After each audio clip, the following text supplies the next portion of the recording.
देखिए, तो net flux निकालना अगर थ्रू द सरफेस तो क्या करना है, phi equal to integral E dot D A. इस तरह का इंटीग्रल क्या कहलाता है, surface integral of electric field over that surface. अब ई डॉट डी आपको पता है कि अपने को डॉट प्रोडक्ट करना है तो एंगल चाहिए पड़ेगा हर जगह, है ना, वो तो हम कल कर ही चुके बात। अब देखते हैं इसमें, a charge is kept at the centre of a hemisphere, और अपने को निकालना है फ्लक्स थ्रू द हेमिस्फेयर, निकालना है फ्लक्स थ्रू द हेमिस्फेयर।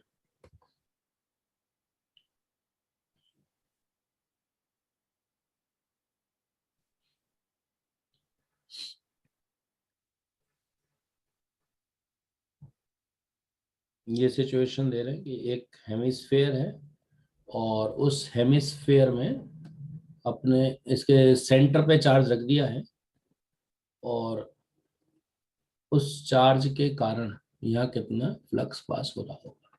ठीक है, चार्ज कहां पर है, सेंटर पे ध्यान रखिएगा। अब यहां पर अपने को सबसे पहले क्या सोचना पड़ेगा, ई डॉट डी ए करना है ना, तो सबसे पहले अभी मैं यहाँ ड्रॉ कर दे रहा हूँ फील्ड लाइंस।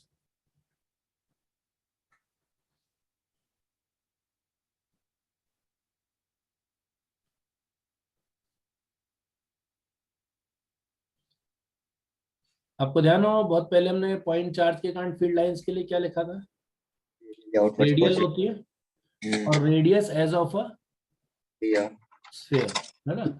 तो अपने को अब इस स्फेरिकल पार्ट के थ्रू निकालना है इलेक्ट्रिक फ्लक्स।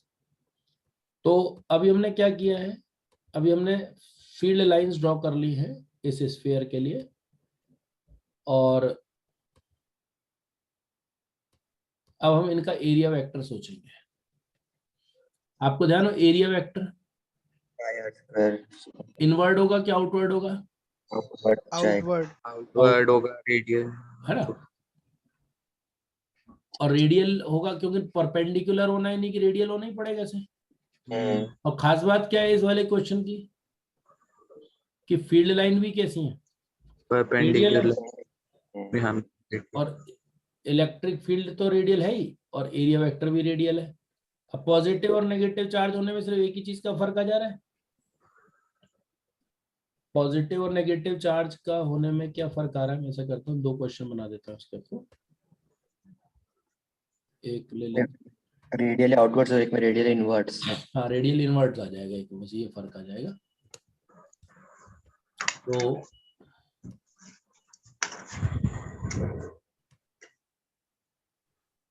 इसमें अब आप देखो हर जगह एंगल कितना होगा, 0 डिग्री। हर जगह 0। देखो असली चीज क्या है कि अपने को डॉट प्रोडक्ट भी करना है, फिर इंटीग्रेट भी करना है, तो कहीं ना कहीं हमें उसमें सिंप्लिसिटी तो ढूंढनी पड़ेगी मैथमेटिकल, क्योंकि वो जो इंटीग्रेशन है it's not easy kind of integration जैसे हम नॉर्मली करते थे। तो कुछ तैयारी हमने कल कर ही ली थी, उसका फायदा मिलेगा अपने को यहाँ पे। तो आप देखिए हर एलिमेंट के लिए एक खास बात देखने को मिल रही है, और वो खास बात क्या है कि हर एलिमेंट का जो एरिया वेक्टर है, वो एरिया वेक्टर और फील्ड वेक्टर इन दोनों में कितना एंगल बन रहा है, 0 डिग्री। 0 डिग्री का एंगल बन रहा है।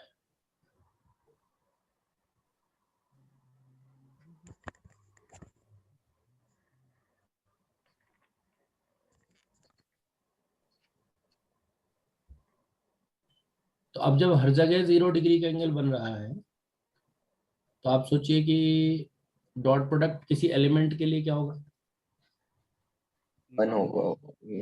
Flux through D cos theta cos each theta element, उसका मल्टीपल ही होगा integral D phi equal to E D A, और ये हो गया E D A cos 0 degree, यानी E D A,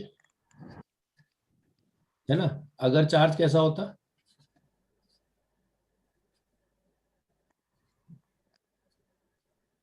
would have been negative, तो ई अंदर की तरफ आ जाता,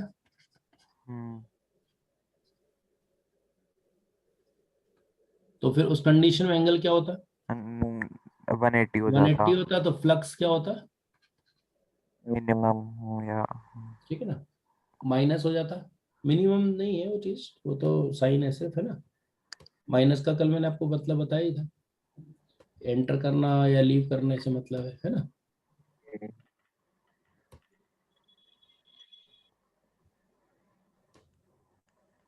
ठीक है, क्लियर है। यस अब फ्लक्स थ्रू हेमिस्फीयर क्या हो जाएगा, इंटीग्रल ईडी है ईडी है, सिंस ई का मैग्नीट्यूड कितना है, 1/, बाय एप्सिलॉन राइट, क्यू पर आर स्क्वायर। देयरफॉर ई का जो मैग्नीट्यूड है is same at all elements, E की जो वैल्यू है सभी एलिमेंट्स पर क्या है, सेम है। सेम है। सेम है तो फिर यानी कि जो कांस्टेंट है वो इंटीग्रल के बाहर आ जाएगा। अब ये जो इंटीग्रल आ रहा है बच्चों, ये कैसा एरिया, स्केलर या वेक्टर, ये वेक्टर लगा हुआ है इसके ऊपर कि नहीं लगा हुआ, नहीं स्केलर वो तो हट चुका है ना, वो तो डॉट प्रोडक्ट के चलते हैं। हाँ तो अब इसमें इंटीग्रल डी ए कितना होगा हेमिस्फीयर के लिए, 2 पाई आर स्क्वायर पाई 2 2 पाई, ध्यान करो ये तो बस 2 पाई इसीलिए तो बताया था, वही तो बोला सर 2 पाई। 2 पाई बोला है, हाँ सर आर स्क्वायर नहीं बोला है। नहीं वो भी बोला है सर मतलब चलो ठीक है, ये हो गया। अब Yes. इसमें भी स्मॉल आर लिख लेते हैं, चलो अपन है ना, आर लिया ना तो वही, तो क्यू अपॉन आर स्क्वायर और इंटू एरिया कितना हो गया 2 पाई आर स्क्वायर, तो यानी कि क्या हो गया answer, Q upon 2 epsilon not, Q upon 2 Excellent. Epsilon not, ये आ गया आंसर। देखिए इसमें अगर चार्ज को भी मैं थोड़ा सा इधर उधर खिसका दूं ना तो सारे अपनी जो है प्लानिंग फेल हो जाएगी इसमें, समझ आ रहा है क्यों, इलेक्ट्रिक फील्ड बदल क्योंकि गया रेडियल रेडियल वाला फायदा मिल गया ना अपने को, तो यहाँ पे हाँ, अपने को जो एक्चुअली बेनिफिट मिला वो कौन सा मिला है, रेडियल रेडियल होने का फायदा मिला, राइट।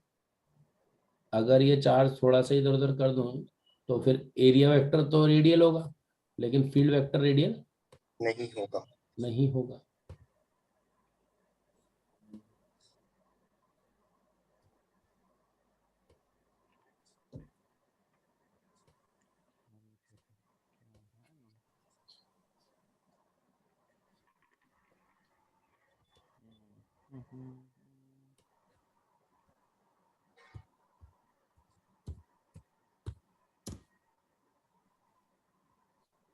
बोलो हो गया हो तो नीचे कर दीजिए सर। नेगेटिव चार्ज होता तो सिर्फ क्या फर्क होता, नेगेटिव आ जाता साइन में। बस साइन माइनस में आ जाता है ना।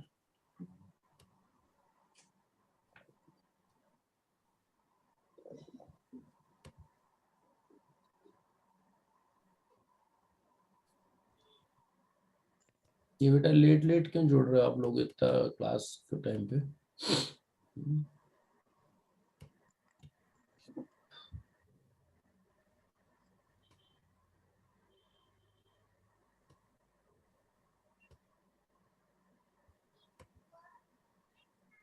इलेक्ट्रिक फील्ड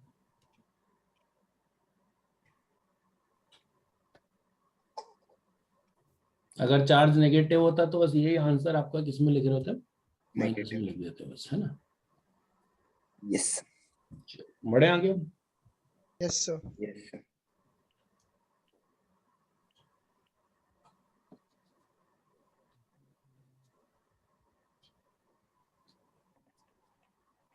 जब स्पेशल रिजल्ट लिख रहे हैं मतलब कंडीशनल रिजल्ट, सीधी बात है ना, शर्त के साथ। अगर मान लीजिए एक सरफेस रखा है यूनिफॉर्म इलेक्ट्रिक फील्ड में, a surface kept in uniform electric field.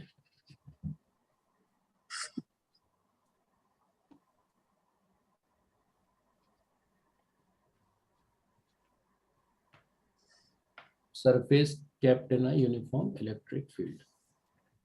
अब जब हमने इलेक्ट्रिक फील्ड यूनिफॉर्म बोल दी है, इसका मतलब वेक्टर ई क्या हो गया है, कांस्टेंट है। यानी कि जो फ्लक्स अपन लिख रहे थे वो लिख रहे थे, ध्यान हो, इंटीग्रल ई डी ए,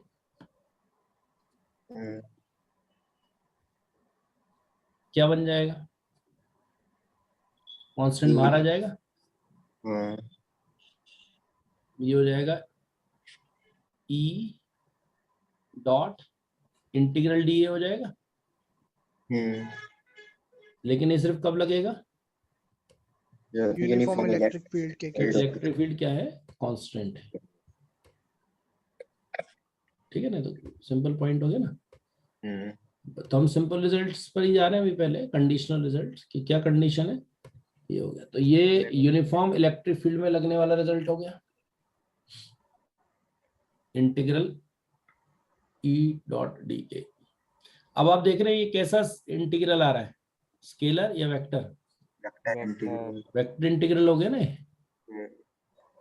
अब अगर मान लो एरिया वेक्टर और फील्ड वेक्टर में एंगल क्या हो, थीटा,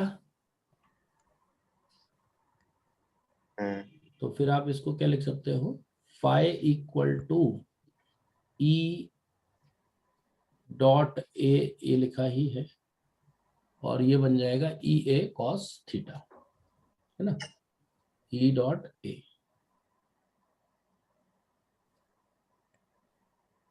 क्या फर्क समझ आ रहा है इसमें, पहले भी यही लिख रहे थे क्या, एक्चुअली ई डॉट ए सिर्फ कब वैलिड है,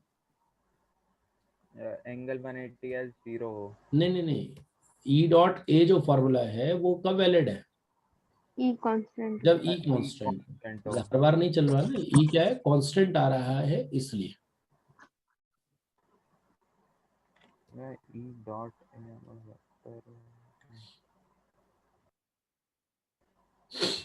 हो गया, इसका इंटीग्रल निकाल के अपन ने डॉट प्रोडक्ट किया है ना पहले। हाँ पहले इंटीग्रल निकालना पड़ेगा ना। हाँ, ये जो है ये कैसा इंटीग्रल है, वेक्टर ये स्केलर इंटीग्रल। नहीं है, ध्यान रखना, वेक्टर इंटीग्रल ना। ये अगर ध्यान करो हम पहले लिख चुके क्या थे, vector sum of areas of all surface elements, right. और इसी को हम बना सकते हैं ई ए कॉस थीटा।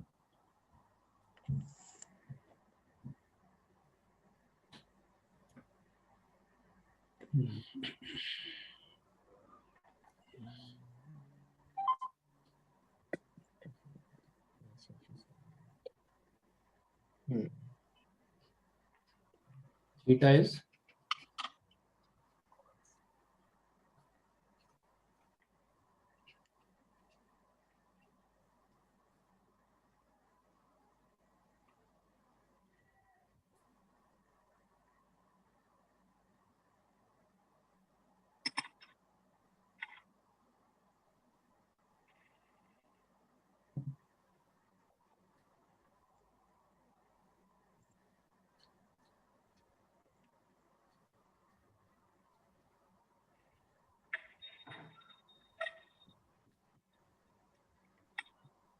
अब मान लें एक फ्लैट सरफेस रखा है in a uniform electric field.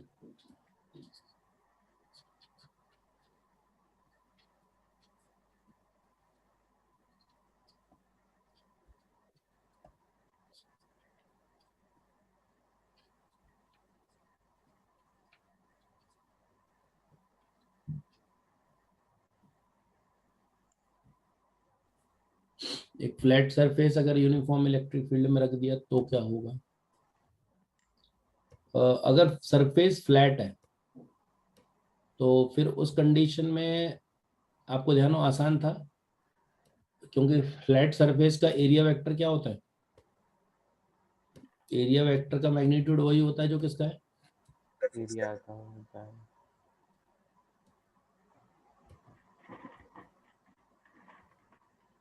जो उसका स्केलर एरिया होता है, ध्यान करो, हम्म, जो उसका स्केलर एरिया था वही तो था ये।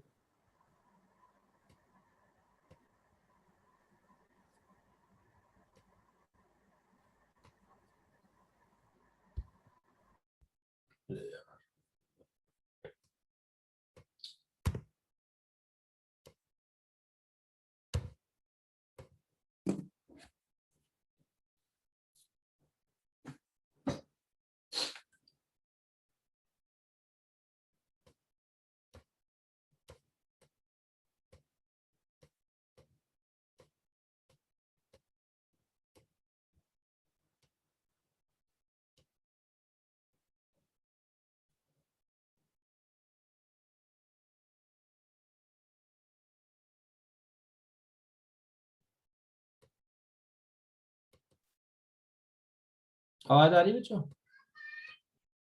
Yes sir. तो अगर एक फ्लैट सरफेस रख दिया हमने किसमें? इलेक्ट्रिक फील्ड में। और कैसी फील्ड? Uniform electric field. तो फ्लैट सरफेस की क्या खासियत है, ध्यान करो। स्केलर एरिया उसका। Since for a flat surface, integral dA vector का मैग्नीट्यूड dA मॉड के इंटीग्रल के बराबर था, ध्यान करो। वेक्टर सम का मैग्नीट्यूड और सम का मैग्नीट्यूड दोनों आपस में क्या आ रहे थे? बराबर। ये कल हो चुकी है, ये दोनों इक्वल आ रहे थे, ये तो कल हो चुका ना। या इसको भी लिखना एक्सपेंडेड। समझ आ गया होगा तो? Yes sir. अब इसमें हम ये सोचे हैं कि ये इजीएस्ट सिचुएशन है। जैसे आप देखेंगे डायग्राम में, इसमें पहले डायग्राम में जो सरफेस है वो कैसा रखा हुआ है? परपेंडिकुलर टू फील्ड लाइंस है। Yes sir. और सेकंड वाले में, एंगल थीटा। एंगल बना रहा है कुछ। थर्ड वाले में आप क्या ये बोलोगे? तो 0 डिग्री पे ये फील्ड के पैरेलल है एक्चुअली। पैरेलल है। हाँ, फर्स्ट वाले में क्या कहेंगे? Perpendicular. For figure 1,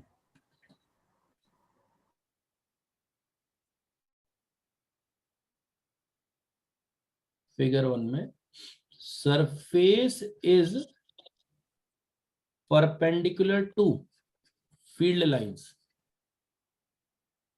therefore area vector is parallel. Got it? Surface कैसा है? परपेंडिकुलर है फील्ड लाइंस, यानी एरिया वेक्टर कैसा हो गया? पैरेलल हो गया। यस। अब पैरेलल हो गया, इसका मतलब फ्लक्स इस टाइम, अब यानी आप एंगल को क्या ले लीजिए, या तो 0 डिग्री या 180 डिग्री। प्रायोरिटी किसको देंगे? 0 डिग्री को। 0।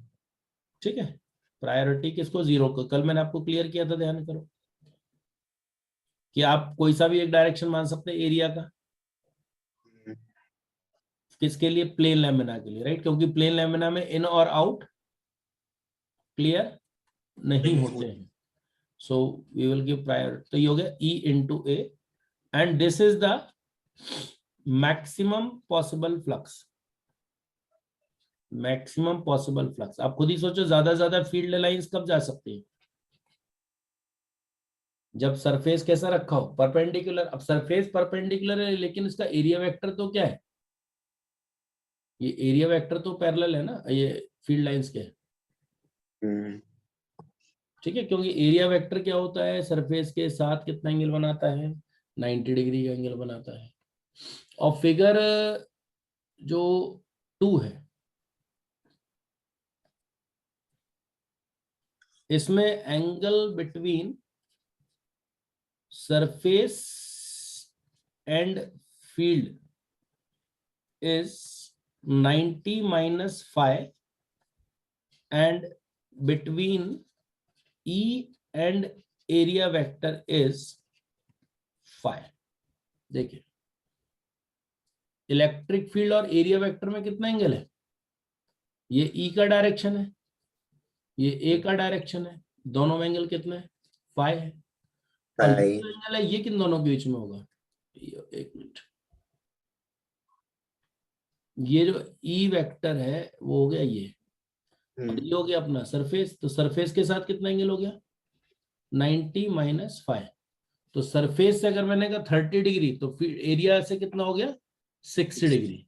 तो angle between surface and electric field is 90 minus 5, यानी between E and A is 5, यानी फ्लक्स कितना हो गया? ई ए कॉस 5 की जगह 5 लिखा है सिंबल वहां पे, थीटा लिख लेते हैं ना, 5 तो फ्लक्स के लिए साइन कर दिया ना, ई ए कॉस थीटा, यहाँ भी 5 की जगह है ना, 5 फिर वो कंफ्यूजिंग हो जाएगा ना, चेंज कर देंगे थीटा, और ये वाला कौन सा ले लेते हैं? 90 माइनस थीटा, और यहाँ भी थीटा लिख दो, सिंबल है। ठीक है, फिगर 3 में क्या बोलोगे आप लोग?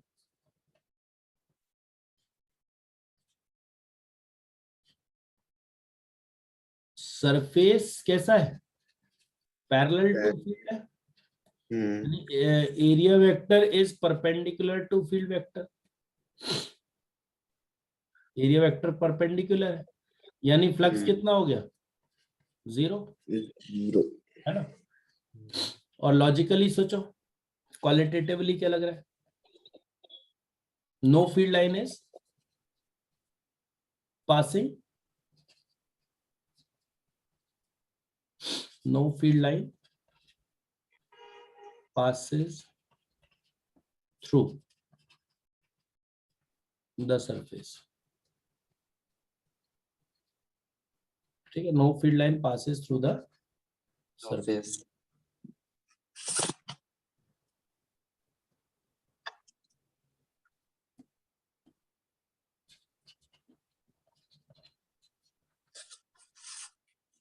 Done?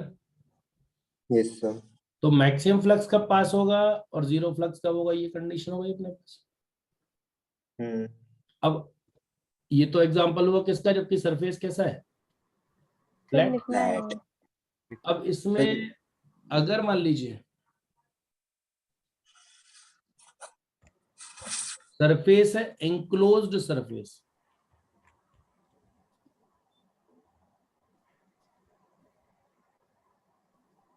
enclosed surface in a uniform, ये ध्यान रखिएगा वर्ड, ये यूनिफॉर्म अगर आपने छोड़ दिया तो जो रिजल्ट हम आगे बात करने वाले हैं वो नहीं चलेगा, है ना। तो ये स्पेशल रिजल्ट्स की कैटेगरी भी चल रहा है। अब आप सोचो, अगर एक एंक्लोज्ड सरफेस है किसमें? यूनिफॉर्म इलेक्ट्रिक फील्ड में। तो अगर एंक्लोज्ड सरफेस है तो इसका मतलब क्या होगा, आप सोचिए। एंक्लोज्ड सरफेस का एरिया वेक्टर कितना होता है? Radially outwards. कुछ और? एंक्लोज्ड सरफेस का एरिया वेक्टर 0 होता है, ध्यान करो। अरे हाँ। एंक्लोज्ड सरफेस का एरिया वेक्टर होता है 0। इसका मतलब क्या हुआ? अब आप तो इंटीग्रल डी ही लिख रहे थे ना, यानी कि अगर आपने एंक्लोज सरफेस रख दिया किसमें? तो क्या होगा? 0 हो जाएगा। 0 हो जाएगा ना। तो since integral D A is 0, तो अगर आपने इसको फील्ड में रखा तो फिर क्या हो जाएगा? 0 हो जाएगा। Since integral D A vector for enclosed surface, ये जो सर्कल बनाया है क्या बताने के लिए? कि वो जो एरिया लिया है पूरा एंक्लोज्ड सरफेस का एरिया ही लिया है।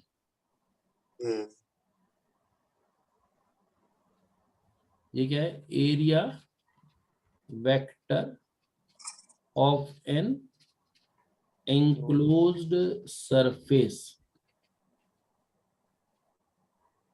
इसका मतलब क्या हुआ सोचिए, अगर एरिया वेक्टर के एंक्लोज सरफेस का 0 है और अपने को फ्लक्स क्या हो जाएगा, 0 फ्लक्स क्या था, ई डॉट डी ए, और पूरे सरफेस के लिए निकाल रहे थे, बंद सरफेस के लिए, तो ये मैंने साइन बना दिया, इक्वल टू 0 हो गया,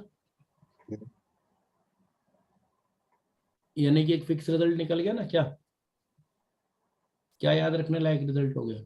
यूनिफॉर्म इलेक्ट्रिक फील्ड में क्लोज्ड सरफेस वाले 0 होते हैं उनका flux. The net, not through particular area, है ना, the net electric flux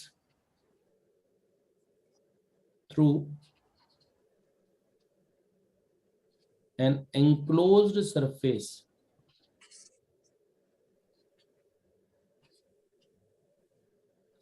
kept uniform electric field uniform electric field is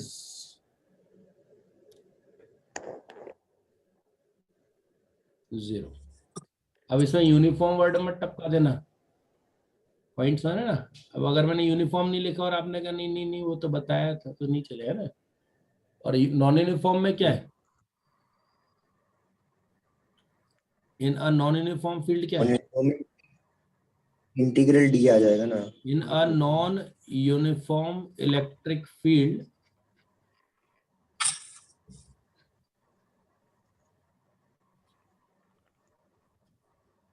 it may और not be may not be zero. ये मैंने अभी आगे के लिए क्लैरिटी दे दी आपको इस चीज की, हो भी सकता है और नहीं भी हो सकता, मे और मे नॉट वाली कंडीशन है। लेकिन ये जो स्पेशल रिजल्ट निकला वो किस चीज के लिए हो गया, एंक्लोज सरफेस किस में रखा हुआ, यूनिफॉर्म इलेक्ट्रिक फील्ड में। बात क्या चल रही है अपनी, टॉपिक लिया हमने क्या, special result, surface kept in what kind of field, surface kept in uniform electric field. और जो सरफेस यूनिफॉर्म इलेक्ट्रिक फील्ड में रखा है तो फायदा क्या मिलेगा कैलकुलेशन अपने को, कि ये इंटीग्रल सिर्फ डी रह गया, लेकिन ये ध्यान देने वाली बात है वेक्टर सम चाहिए। अब फ्लैट सरफेस में तो वेक्टर सम स्केलर सम बराबर हो जाते हैं मैग्नीट्यूड वाइज, राइट। लेकिन अगर आपने एंक्लोज सरफेस लिया तो और बढ़िया हो गया आपके लिए। क्यों? क्योंकि एंक्लोज्ड सरफेस कोई सी भी शेप का क्यों ना हो, हमेशा उसका एरिया वेक्टर क्या आता है, हमेशा उसका एरिया वेक्टर क्या आता है, 0 आता है। 0 ही आता है ना। अगर मैंने मान लो ये एक क्यूब रख दिया इसके अंदर यूनिफॉर्म फील्ड में, इनक्लोज्ड है 0। अब ये एंक्लोज्ड है, अब फील्ड लाइंस कैसी भी क्यों ना हो, मतलब यूनिफॉर्म वाला कोई मुद्दा बचा नहीं उसमें, है ना।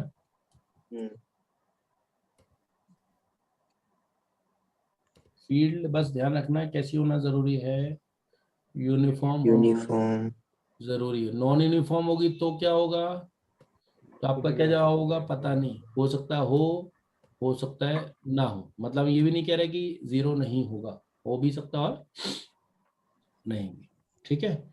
तो आप देखें कि मैंने ये क्यूब रख दिया, कोई सी भी शेप अगर रख देता हूं मैं, तो एरिया वेक्टर तो क्योंकि क्या है इसका 0 ही है, और जब एरिया वेक्टर 0 ही है तो यानी नेट फ्लक्स हमेशा क्या आएगा, 0 आएगा। 0 ही आएगा। अगर इस क्यूब की जगह मैं स्फीयर रख दूं, सिलेंडर रख दूं तो 0 होगा।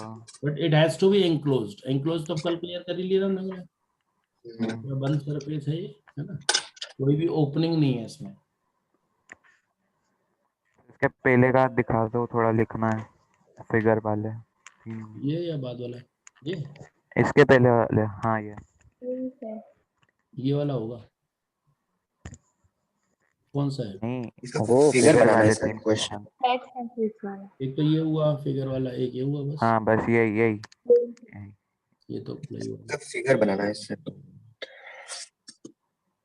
सर ये तो लिख लिया था फिगर। ये हो गया इसके ऊपर वाला। इसके ऊपर वाला हाँ यस ये, जिसका फिगर बनाना होगा। हाँ बनाओ बनाओ।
कलर वलर भी कर रहे हैं पूरा बढ़िया। Yes sir. सर थोड़ा नीचे कर दीजिए। Sir 2 minute.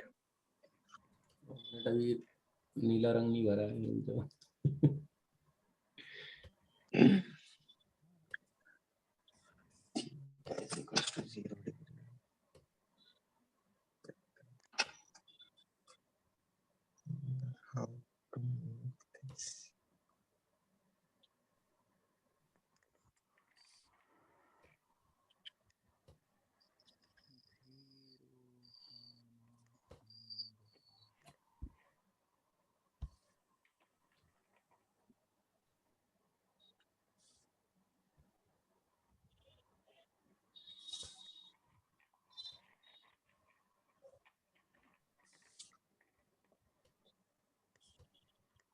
थोड़ा नीचे कर दो।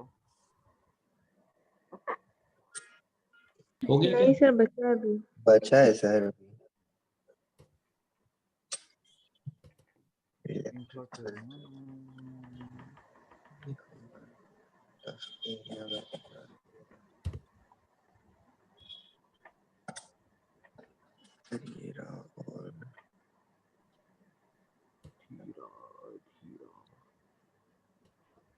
सर जो ब्लू लाइन बनाई आपने सेकंड डायग्राम में इलेक्ट्रिक फील्ड है ना? ब्लू कौन सी वाली? हाँ सेकंड ये में वाली, हाँ इलेक्ट्रिक फील्ड है। यहाँ पे एंगल थीटा।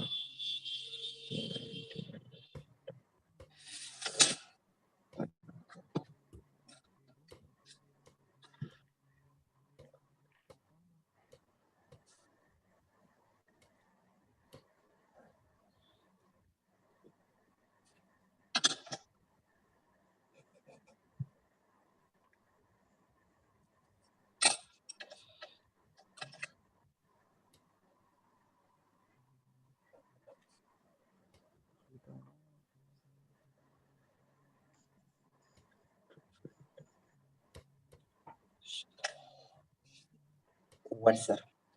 हो गया? 2 सेकंड। Done sir. सर वो सर थर्ड इस पार्ट एक चीज और करना है। देखो आप लोग, ये जो सरफेस है टिल्टेड है ना, अब इसमें एक चीज और समझो आप कि एक और ये सरफेस दिखा रहे हैं, ए परपेंडिकुलर लिखा है जिसपे। हाँ मतलब आप क्या करो कि ये जो सरफेस है इसका एक प्रोजेक्शन बनाओ परपेंडिकुलर टू सरफेस। तो अब ये जो एंगल बन रहा है, अगर ये भी एंगल थीटा ही होगा, तो अगर इस वाले सरफेस का एरिया ए है तो इस वाले सरफेस का एरिया होगा कितना? ए कॉस थीटा। तो मतलब कहने का कि जितनी फील्ड लाइंस इसमें एंटर कर रही हैं वही तो इसके थ्रू जा रही होंगी। हाँ। जो स्लैंट सरफेस है उसके थ्रू कौन सी फील्ड लाइन जा रही हैं? स्लैंट सरफेस के थ्रू वही फील्ड लाइन जा रही हैं जो क्या कौन सी हैं? था जब जा रही थी। परपेंडिकुलर प्रोजेक्शन के लिए जा रही हैं। ये ए cos थीटा कैसे हो गया वो बता दीजिए। हाँ सोचो समझ ट्रायंगल गया। बना के। हाँ समझ गया। मतलब अगर अपन ऐसा विजन लेके चलेंगे तो क्वेश्चन में थोड़ा फायदा हो जाएगा। जैसे अगर मान लो मेरे को ये टेढ़ा वाला सरफेस नहीं पता है ना, लेकिन वो दूसरा वाला पता है, तो वो आसान हो जाएगा ना सॉल्व करने के लिए। भाई एंगल ना दूं मैं आपको, ये भी तो हो सकता है। सर वो उसका रिटर्न पार्ट बता दीजिए।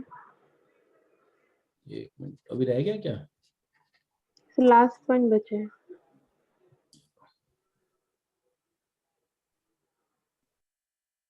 वो हेमिस्फीयर वाले का क्वेश्चन क्या था सर, हाफ हेमिस्फीयर का? बता दीजिए एक बार। हेमिस्फेयर का जो पहला क्वेश्चन लिया था वो, हाँ उसका क्वेश्चन क्या था, लिख तो लिया था सर, बाकी क्वेश्चन क्या था उसका? बता रहा हूँ, ये हो गया। हाँ ये तो हो गया। यस। चार्ज सेंटर पे ये है, उसका फ्लक्स निकालना है। Okay sir, over. अब एक चीज आप और थोड़ा सा सीखो, जो मैं अभी बता रहा था आपको, कि जैसे ये सरफेस है, टेढ़ा वाला सरफेस, इसमें आप ये देखो कि जो इसका प्रोजेक्शन है वो a cos थीटा ये वाला है। यानी अगर मान लो फील्ड लाइन इस तरफ है, ये फील्ड लाइंस है, तो इसमें जो फील्ड लाइंस एंटर कर रही हैं इस वाले सरफेस में, ये वाला, ये जो सरफेस दिख रहा है ना, इसके थ्रू जो फील्ड लाइंस आ रही हैं वही तो स्लैंट सरफेस के थ्रू आ रहे हैं। और ये एरिया ए कॉस क्या हो जाएगा, थीटा। तो अगर मान लीजिए एक प्लेन सरफेस है, भी फ्लैट सरफेस है, जो कि 90 - 5 एंगल बना रहा है, तो आप क्या कर सकते हैं, इसका एक इजी वे आउट क्या है कि आप ये वाला प्रोजेक्शन ले लो। ये समझ आया कि नहीं आया? हम्म। मतलब कई बार हो सकता है मैं आपको ए ना दूं, थीटा ना दूं, लेकिन क्या दे दूं, ये वाला जो ब्लैक वाला सरफेस है, जो सरफेस कैसा है, परपेंडिकुलर है। ये प्रोजेक्शन है सरफेस का किस पर, प्रोजेक्शन ऑफ सरफेस है परपेंडिकुलर टू फील्ड लाइंस। हम्म। यानी इस सरफेस से जाने वाला फ्लक्स उतना ही है जितना कि किस में जा रहा है, इस वाले सरफेस के प्रोजेक्शन से जा रहा है। पॉइंट क्लियर है क्या? चलिए, एंगल जो फाई बन रहा है इलेक्ट्रिक देखो फील्ड ये का। सरफेस है टेढ़ा सा, है ना। अब हम्म। अपन कह रहे हैं कि फील्ड लाइंस कैसी हैं, ये फील्ड लाइंस है, ठीक है। तो अब अपने को ये सोचना है इसमें कि इसके थ्रू जो फ्लक्स पास हो रहा है वो निकालना है। तो क्यों ना हम एक सरफेस ऐसा एज्यूम कर लें, ये वाला, तो इस वाले सरफेस से जो जा रहा है वही तो जा रहा है स्लैंट सरफेस से, यस और नो। Yes sir. अब इसके ऊपर मैं आपको दे रहा हूँ एक दो एग्जांपल्स, तो समझ आएगा। और कुछ पूछ रहे थे क्या? हाँ सर, वो एंगल जो इलेक्ट्रिक फील्ड सर्विस से बना रही है, वो सेम एंगल उस वो कैसे बना रहा है परपेंडिकुलर प्लेन से? ओके, ये अपन ने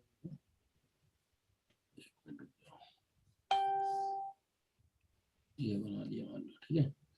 अब ये एंगल है, ये नॉर्मल ड्रॉप कर दिया अपन ने इस पे 90 डिग्री, राइट। हम्म। अब ये फील्ड लाइन का डायरेक्शन है, ये एंगल थीटा, तो ये वाला थीटा होगा, हाँ। यानी 90 - थीटा होगा। हम्म। और ये वाला भी 90 - थीटा है, यानी जो एंगल ये वाला है वही एंगल ये वाला है। अच्छा हाँ। ये तो आगे भी प्रैक्टिस रखो ना, अपने को न्यूटन लॉ वगैरह में जरूरत तो पड़ रही थी। क्या ध्यान रखने लायक है, ये जो सरफेस है टिल्टेड है ना, अब डायग्राम इसके, बनाना है। अभी बता रहा हूँ रुक जाओ, पहले ये मैथ्स भी नोट कर ही लो, बार बार आते रहते ना, न्यूटन लॉ में भी जरूरत पड़ी रही थी ना ऐसी कुछ। वहाँ का तो। ये एंगल थीटा था, तो ये थीटा ले रहे थे अपन, हाँ यहाँ तो ये ले रहे थे, ठीक है। ये वाला। हम्म। और अगर हम सोचे तो ये थीटा है, ये वाला, हम्म। मान लो 90 गामा है, तो ये वाला भी कितना है, गामा, गामा है। वही 90 - थीटा। हम्म। तो आप कैसे याद रख सकते हो, जो नॉर्मल होता है वो वर्टिकल से कितना एंगल बनाता है?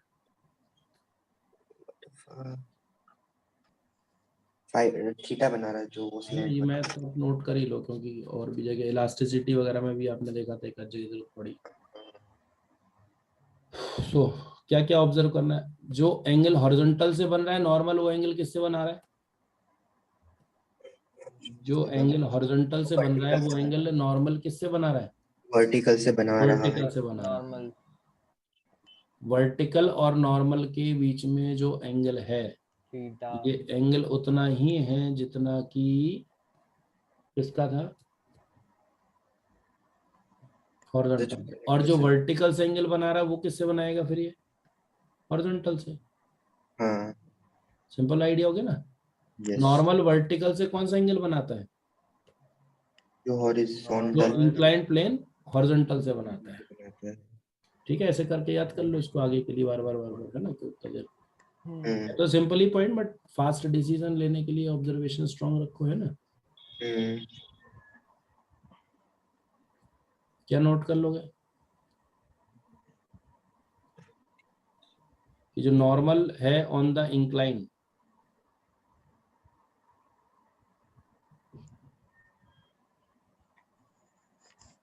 The angle which normal on the incline makes with the horizontal, vertical पहले ले लेते हैं, vertical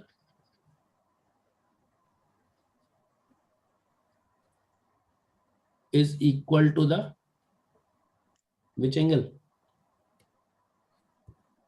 With the vertical is equal to the angle which the incline makes with the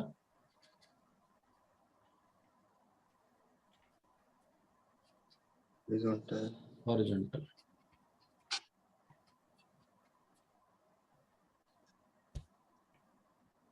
clear हो गया आइडिया? Yes sir. ये मतलब ठीक है, कई बार अपने न्यूटन लॉ में भी आ ही चुका है, जरूरत पड़ रही है तो याद। न्यूटन लॉज में वहां गामा तक नहीं गए थे, मतलब वो उस कॉर्नर तक कभी, सेंटर पे सब सॉल्व हो जाता है वहां पे।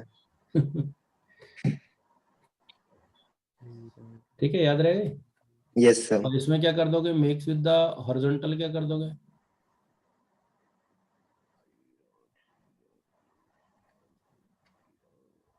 Vice versa.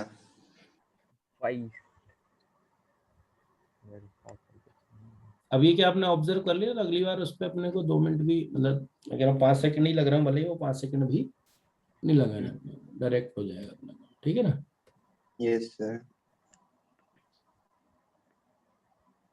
अब दूसरी चीज और देखते हैं इसी में। मान लो ये जैसे अपने ये लिया, एक cos थीटा भी क्लियर ही कर देना। मान लो ये लेंथ, ये हाइपोट है ना, और ये एंगल मान लो कितना है, गामा, राइट। तो ये क्या होगा, h cos गामा होगा ना। हाँ अब इसकी कुछ विड्थ है मान लो, इसकी कुछ विड्थ भी ले लेते हैं। अगर इसकी कुछ विड्थ होगी तो विड्थ तो दोनों की बराबर ही हो जाएगी।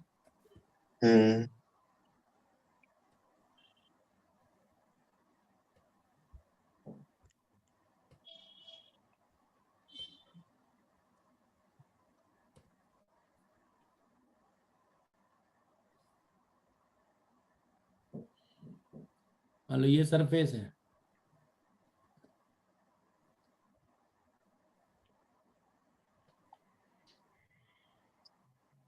अब मान लो ये हाइपोट और ये विड्थ बी, तो इस वाले की भी विड्थ क्या है, बी ही है ना, इस वर्टिकल वाले की। तो अगर मैं ये कहता हूं इसका एरिया, तो इसका एरिया कितना है? उसका ए। इसका area A B into H है, हम्म, राइट? इसका एरिया बी इंटू एच और किसके अलॉन्ग है?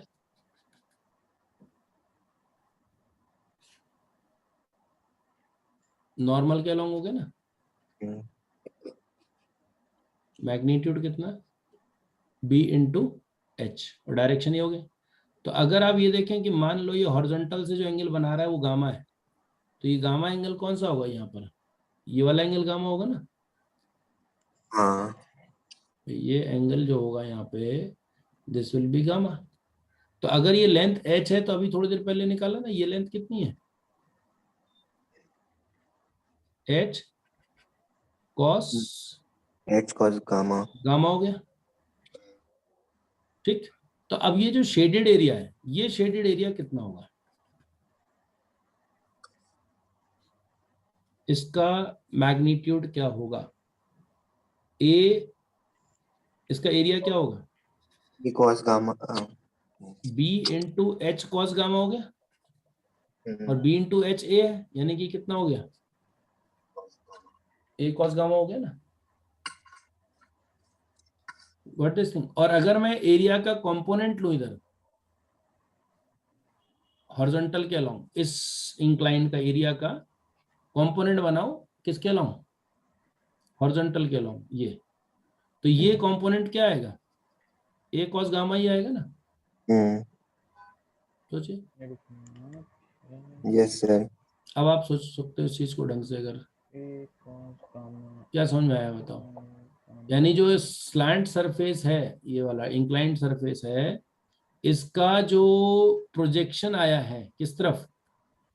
इस वाली साइड में, तो ये कितना आ गया? ए कॉस गामा। गामा आ गया। तो अगर मान लीजिए फील्ड लाइंस कैसी हो, अब आता हूं मैं एग्जांपल पे, है ना। सर बना ले दो। हाँ बनाओ ना, पेन आपके पास, कॉपी आपके पास, बनाओ। फिगर देखना है सर, फिगर देख देख के बनाना है। फिगर आपके पास है बस। फिगर आपके पास है सर। ये देखो, ये रहा, ठीक है। अब इसमें अपन क्या कर रहे हैं? फील्ड लाइन और बना रहे हैं। फील्ड लाइन किस तरफ है? ये, ठीक है। ये हो गई फील्ड लाइंस।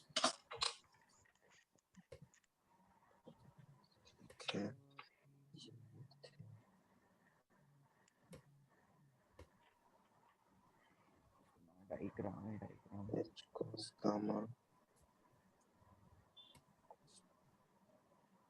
अब ये यूनिफॉर्म फील्ड हो गई। Yes sir. अब अपने को मान लो इन सरफेसेस के थ्रू निकालना है फ्लक्स। अब आप इन सरफेस को भी चाहो तो लेबल कर लो। Yes sir. सर उसी डायग्राम में बना देना जो हम बना रहे हैं, तो इलेक्ट्रिक फील्ड लाइंस।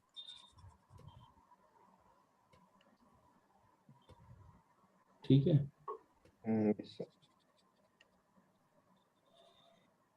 वो तो मैंने आपको समझाने के लिए बता दिया, अब समझ में आ गया तो क्या बार बार क्या, है ना। वो अलग से इसलिए बता दिया है, क्लैरिटी रहेगा। अब आप सोचो कि जैसे let's call this surface surface 1, और इस सरफेस को 2 कह देता हूँ, और जो उधर वाला सरफेस है बैक साइड वाला, इसको मैं 3 कह देता हूँ। फ्रंट साइड वाला 4 है, और ये बेस वाला 5 है। फ्लोर फ्लोर जो है वो 5 है, ठीक है। तो अब अपने को फ्लक्स निकालना है किस सरफेस के थ्रू? सारे अलग अलग जो सरफेसेस हैं, जैसे फ्लक्स थ्रू 1 अगर निकालना हो तो क्या कहेंगे? ये 1 के थ्रू फ्लक्स उतना ही तो होगा जो किसके थ्रू है? वो 4 के थ्रू नहीं, 2 2 के के थ्रू। थ्रू। बस सिर्फ फर्क होगा साइन का, क्योंकि 2 में एंटर करता हुआ है, हाँ और 1 ये है, 2 ये। फ्लक्स थ्रू सरफेस 3, 4 और 5 क्या होगा? 3 4 5। 0, क्योंकि सरफेस कैसा है, पैरेलल टू फील्ड है, दैट इज एरिया वेक्टर क्या हो जाएगा, 0 परपेंडिकुलर हो जाएगा, परपेंडिकुलर। है ना। एक तो ये पॉइंट हो गया। अब इसमें सोचो फ्लक्स थ्रू 1, ये क्या नंबर 2, और जो फ्लक्स थ्रू 1 है, दोनों इन मैग्नीट्यूड क्या होंगे, सेम। सेम होंगे। यानी फ्लक्स थ्रू 2 कितना हुआ, minus E A cos gamma, यानी E into B into H cos gamma, यानी minus E A cos gamma. और फ्लक्स थ्रू 1 कितना हो गया, ई ए कॉस गामा। तो आप देख रहे हैं कि दोनों का जो मैग्नीट्यूड है वो तो सेम है ना। और रही बात माइनस प्लस की, तो आप किससे निर्णय ले लोगे कि फील्ड लाइंस एंटर कर रही हैं कि एग्जिट कर रही है। एग्जिट कर रही है। इस बेसिस पे आप डिसाइड कर सकते हो। बोलो।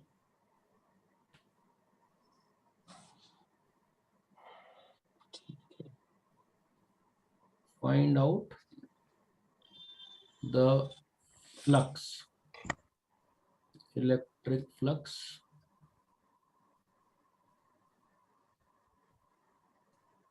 Through each phase and net flux through the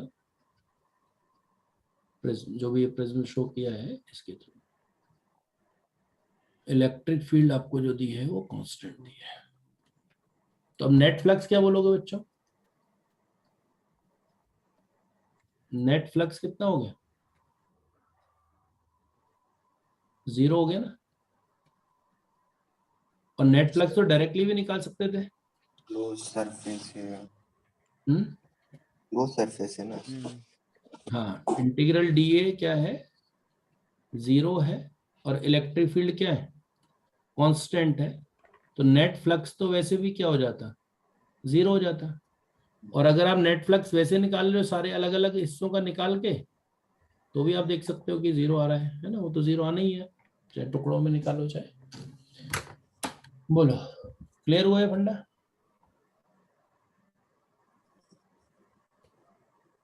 भाई अगली बार अगर मैं आपको स्लैंट लेंथ नहीं दे रहा हूं, आप सोचिए, तो आप डायरेक्ट निकाल सकते हो ना। इसका फायदा ये है, अगर मैं टेढ़ी वाली लंबाई ना दूं, एंगल ना दूं, तो फिर क्या करोगे आप ऐसे में। नेट अब ये चीज समझ आ गई ना कि अपने को सिर्फ उतने ही सरफेस से निकाल लेना चाहिए, एंगल से कोई हमारा इंटरेस्ट नहीं है।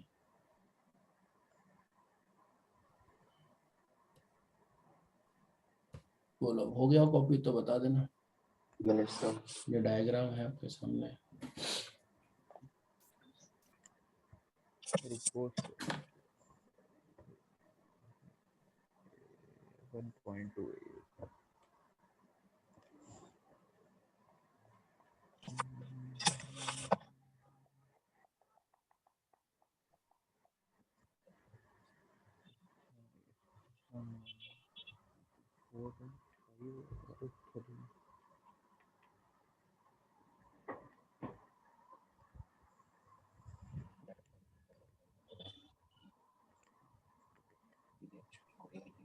Done, sir. डन।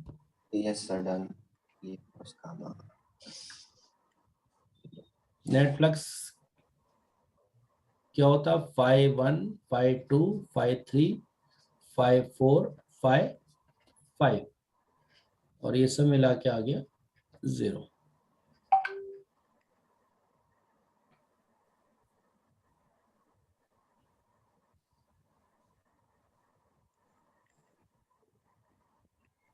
सर आपने रिमेम्बर में जो पॉइंट लिखवाया था एक बार वो बता दीजिए। फॉरगॉट हो गया, रिमेम्बर की जगह क्या हो गया, फॉरगॉटन में डाल दिया हमने। कहाँ है? ये है, ये रहा। देखो नेट फ्लक्स क्या बताया था, यूनिफॉर्म फील्ड में 0 ही होगा। Yes sir. हो गया सबका कॉपी कॉपी। Yes sir.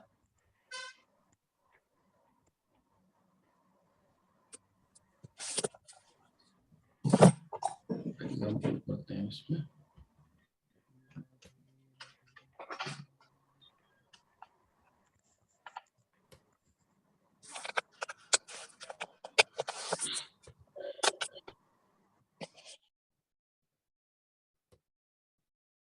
अभी हमने फ्लैट सरफेस लिया था, अब लेते हैं कैसा, एक एंक्लोज सरफेस भी ले लिया, अब कैसा ले लेते हैं?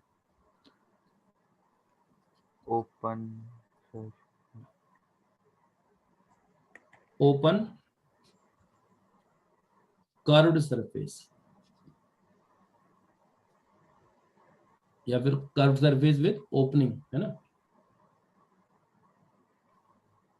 और फील्ड अभी कैसी ले रहे हैं? यूनिफॉर्म मतलब जो भी डिस्कशन है वो यूनिफॉर्म इलेक्ट्रिक फील्ड के लिए।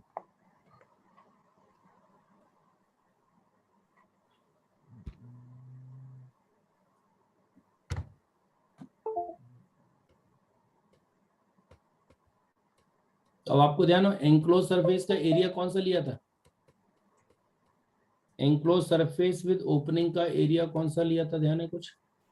ओपन एंड आते हैं उसका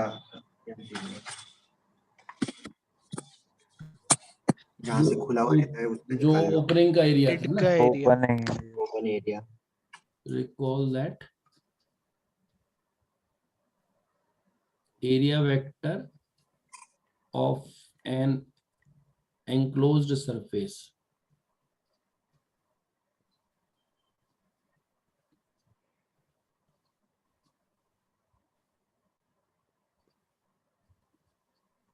with an opening is negative of, negative किसका है? एरिया ऑफ ओपनिंग, ठीक है ना। जो भी इसका एरिया है ओपनिंग का, या लेट्स कॉल इट माउथ, उसके एरिया का क्या होगा? नेगेटिव वेक्टर होगा, यस जस्ट दैट।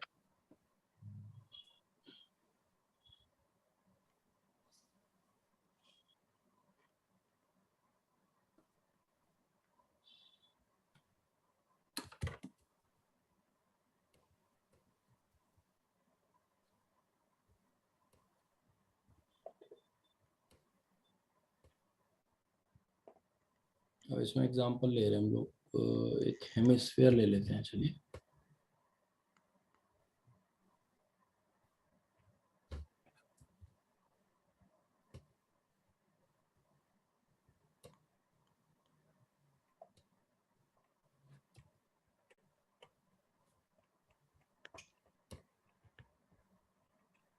हेमिस्फीयर का वेक्टर एरिया आपको याद होगा,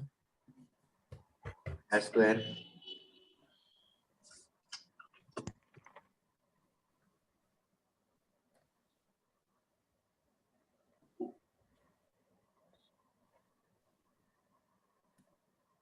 ये मान लो ये हेमिस्फीयर ले लिए हुए हम लोगों ने, है ना।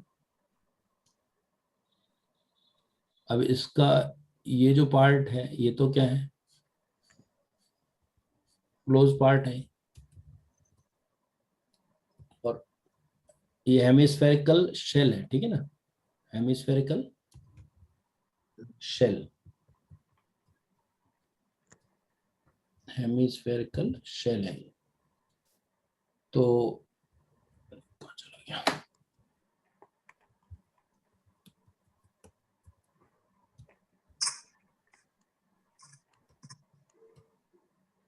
मतलब फर्क किस बात का है? आपको पहला क्वेश्चन किया था उसमें चार्ज सेंटर पे रख दिया था, वहां फील्ड लाइन, फील्ड यूनिफॉर्म तो होगी नहीं ना।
अब इसमें निकालना अपने को,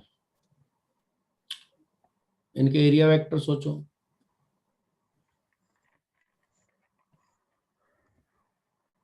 ये एरिया वेक्टर इधर हो गया और इस डायरेक्शन से एंगल बना रहा है थीटा। अब इसका एरिया वेक्टर इधर हो गया, इसका एरिया वेक्टर ऊपर इधर हो गया। और ये इसका एरिया वेक्टर हो गया। अब बताना है इसमें फ्लक्स। तो पहले केस में क्या हो गया, अब आप ध्यान करो कि हेमिस्फीयर का जो एरिया होता है, अब यहाँ एरिया वेक्टर लगेगा या स्केलर एरिया वाला लगेगा, ध्यान करो। यहाँ तो एरिया वेक्टर लग रहा था ना, तो जो ओपन वाला पार्ट है उसी का एरिया तो चलेगा यहाँ पे। और वो एरिया कितना है, पाई आर स्क्वायर या 2 pi R square? 2 pi R. नहीं, 2 पाई आर स्क्वायर क्यों, पाई आर स्क्वायर ओपनिंग का एरिया तो लोगे, हाँ हाँ हाँ। ओपनिंग का एरिया ही लेना है। यानी कि अब आपको यहाँ पे सिर्फ सिर्फ क्या ओपनिंग करना का है, ही लेना है। तो इसमें लेट्स कॉल इट 1 2 3 4 क्या देते हैं, चलिए। फ्लक्स 1 में कितना हो जाएगा, E इंटू ए की जगह। फ्लक्स 2 कितना हो जाएगा,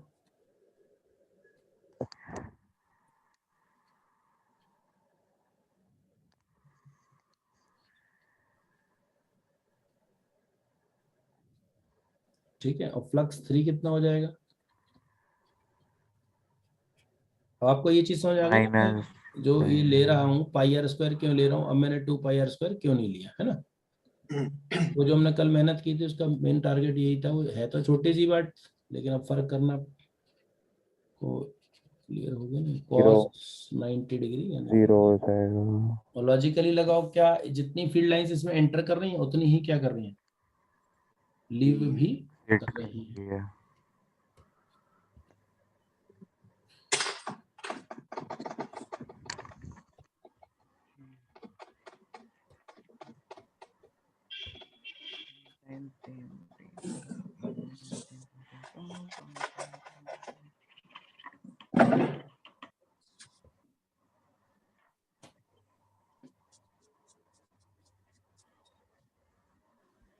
अब इसमें क्या निकालना है, net flux through the Y net निकाल रहे हैं कितना, है ना।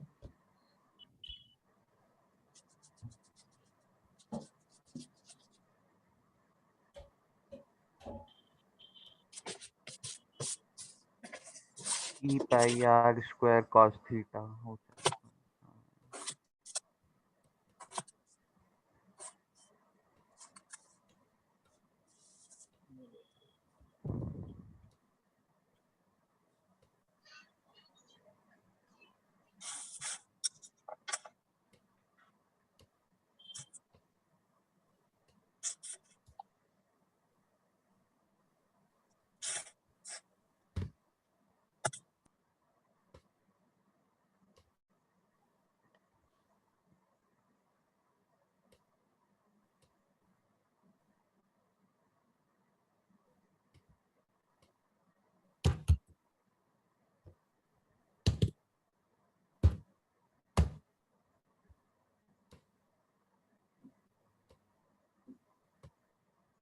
अब देखिए एक और फर्क इसमें आपको बताना है।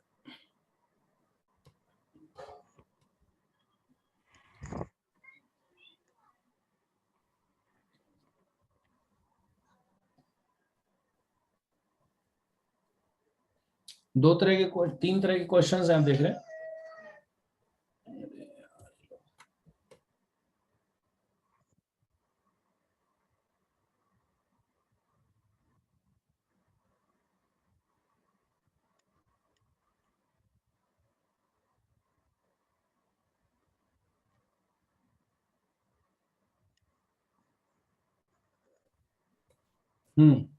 अब इसमें देखो फ्लक्स कितना, अलग अलग क्वेश्चन देखना इसमें क्या फर्क है इसमें। फ्लक्स कितना एंटर कर रहा है, नेट फ्लक्स कितना है, और तीसरा क्वेश्चन है इलेक्ट्रिक फ्लक्स कितना है पैराबोलाइडल वाले में, है ना। अब इस कोन में फ्लक्स एंटर भी कर रहा है और लीव भी कर रहा है, नेट क्या है? 0। कोन वाला एग्जांपल देखते हैं। इस कोन का एरिया वेक्टर कहाँ की तरफ होगा? अपवर्ड। अपवर्ड होगा। लेकिन अगर बात आ रही है सिर्फ कितनी एंटर करने की, तो फिर कौन सा एरिया अपने को लेना चाहिए इसमें से? स्लैंट राइट वाला। स्लैंट।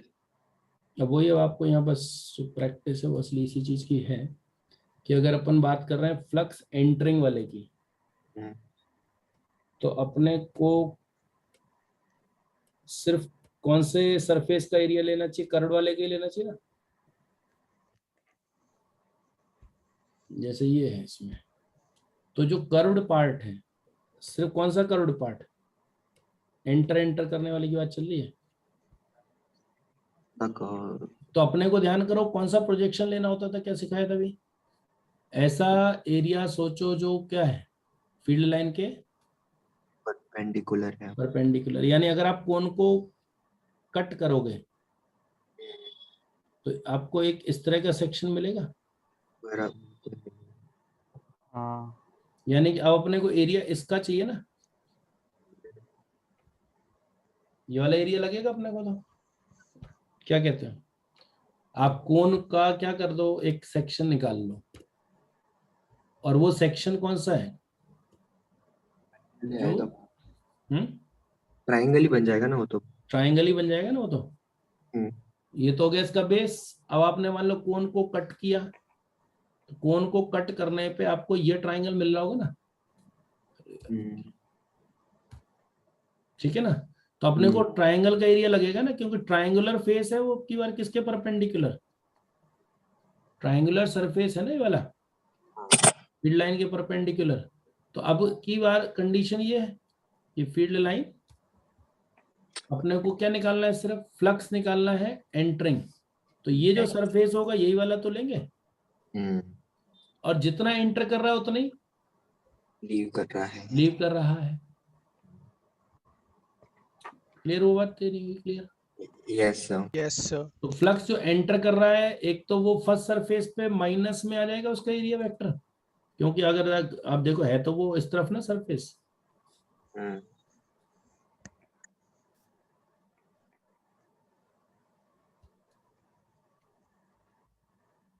जो सरफेस है वो इस तरफ है,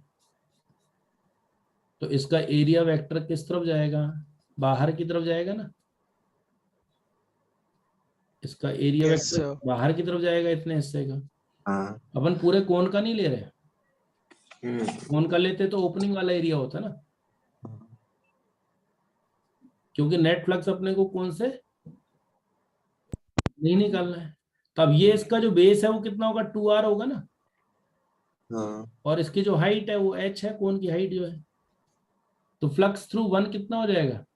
माइनस में आ जाएगा ना, माइनस e इंटू ए की जगह half base half base into into height height H. Cos 180। यानी हाँ। माइनस में फ्लक्स आ गया ना। हम्म। माइनस क्या बता रहा है? -4। कि ये फ्लक्स,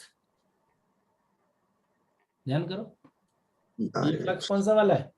जो फ्लक्स एंटर अंदर। कर रहा है। हाँ। समझ में आ गया फंडा? Yes sir. तो कोन में अगर सिर्फ एंटर करने वाला फ्लक्स निकालना है इस पर्टिकुलर डायग्राम में, तो ये हो गया -ERH। बट वो माइनस बोलने की जरूरत नहीं पड़ेगी, क्योंकि क्या वर्ड आ गया? एंटरिंग। एंटरिंग आ गया तो एंटरिंग बोलेंगे तो फिर वो माइनस बोलने की जरूरत नहीं होगी। है ना भाई। अगर आप नेगेटिव एंटर करता हुआ तो फिर उल्टा हो जाएगा ना मामला, ERH कहलाएगा ना।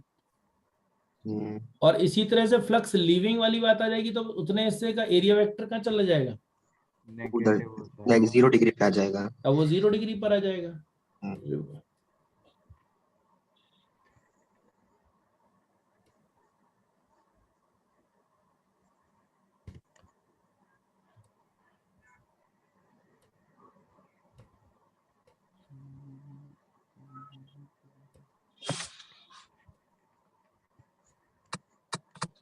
ये हो गया इसका, है ना। अब इसका एरिया वेक्टर ये हो गया।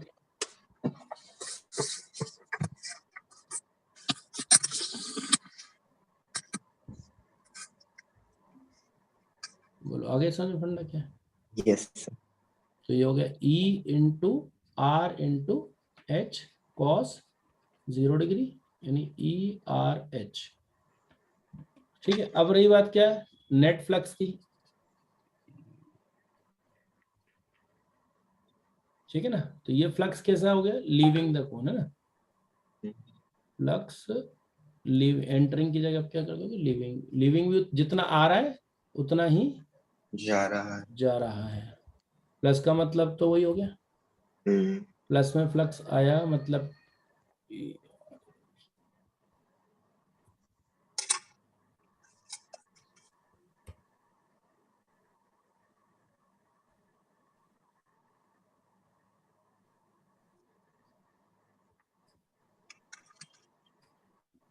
ठीक है।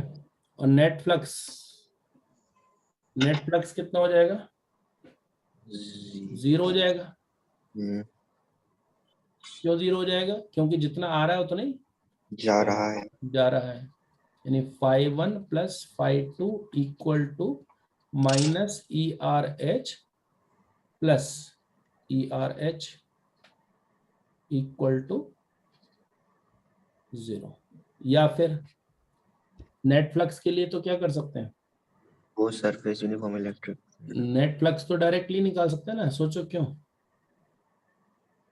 क्योंकि जो एरिया वेक्टर आएगा नेट फ्लक्स निकालने के लिए वो 0 डिग्री पे वो इस सर्कल के परपेंडिकुलर आएगा ना, ध्यान करो। पूरे कोन का ना। पूरे कोन का एरिया वेक्टर जो आएगा वो तो ये आ जाएगा, एरिया हाँ। कितना, पाई आर स्क्वायर। और फील्ड लाइन किधर है, इस फील्ड लाइन तरफ। इस तरफ है, तो दोनों में एंगल हो गया 90 डिग्री। ठीक है ना। Yes sir. और वो ओपनिंग वाली बात भी अभी अपनी ऐसा नहीं कि गलत हो गई, इसका नेट एरिया कितना है, पाई आर स्क्वायर। लेकिन हमने फिर वो वाला एरिया क्यों लिया, समझ आ गया ना, क्योंकि अभी हमें फ्लक्स निकालना किसके थ्रू है, वो इंपॉर्टेंट पॉइंट था। तो एंटर करने वाला निकालना था या लीव करने वाला निकालना है, वो इंपॉर्टेंट चीज हो रही थी। अभी यहाँ पाई आर स्क्वायर लेने की जरूरत नहीं पड़ी, क्यों, क्योंकि सिर्फ एंटर करने वाला और लीव करने वाला निकालना। लेकिन अभी इसी में ही कोन को मैं वैसा रख दूं जैसे हेमिस्फेयर को रखा था उस तरह से, है ना।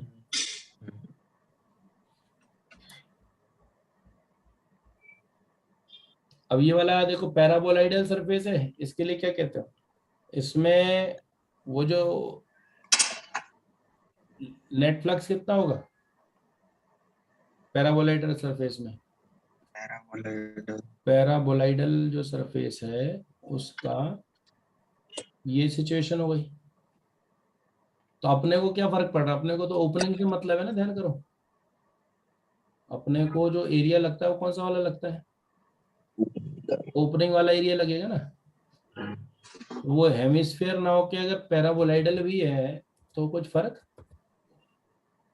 नहीं। पैराबोला मतलब, अच्छा ये समझ गया। 3 डायमेंशनल हो गया ना पैराबोला का। ये तो इसका रेडियस तो r दिया है, तो यहाँ पे इसका एरिया वेक्टर तो क्या हो जाएगा, पाई आर स्क्वायर। तो इसके थ्रू नेट फ्लक्स तो क्या हो जाएगा, E into pi R square. वही जैसे हेमिस्फीयर का निकाल रहे थे। बंदी हो गया, हो गया, कॉपी हो गया क्या, नहीं। Yes sir. चलो मैं भेज देता हूँ इसका प्रिंट, है ना। Yes sir. Thank you sir. Bye sir.